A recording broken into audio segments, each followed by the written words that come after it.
belated birthday. May God's grace and favor be upon your life. I'm going to be very quick and fast, but for those of you who don't know, I'm a brand ambassador for Green Pastures Ministry. My church is the best church, and I say this not because of our geographical location, who comes to our church, the number of people that come to our church. I say it merely because the anointing in this house and the anointing Pastor carries is unmatchable. And I know a lot of y'all can attest to it. So in 2014, I received a prophecy over my life that Pastor sees me in the court of law. So at that time, I was only 14 years old, and I understood what he said, but I never registered it.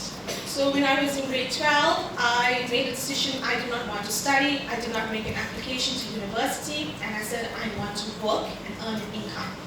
But my mom, being my mom, she did an application on my behalf, and I got accepted to university to study a Bachelor of Arts degree.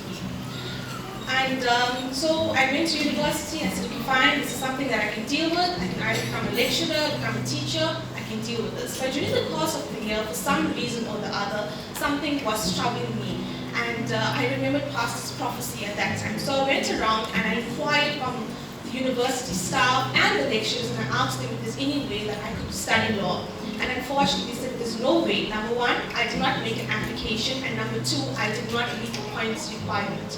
So I forgot about it and I continued my studies. At the end of the year, I bumped into somebody at university, and they told me, you know what, you can study law, but you need to get an 85% aggregate and above. So achieving that at university level is a very difficult thing.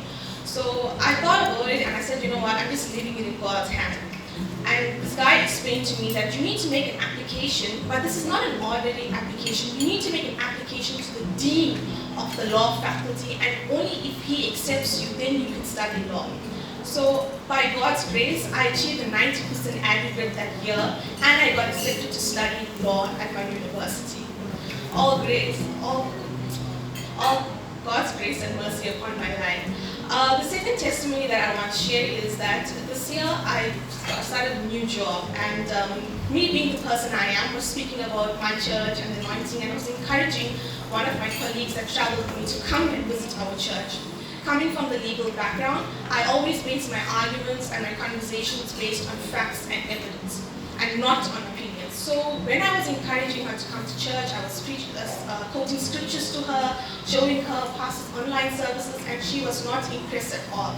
Until one day, the driver of our vehicle, I don't know what took him so long, he decided to share his testimony, and he's not a member of our church, but he said to me that his mother could not conceive, and someone told his mom and dad to come to Pastor Chris for prayer.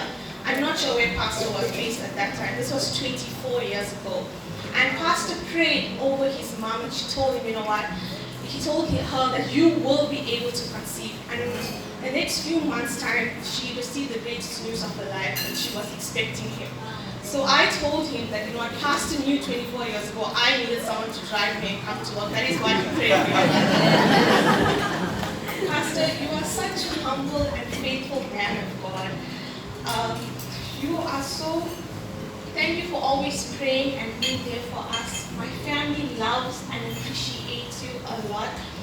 Your efforts do not go unnoticed. Thank you.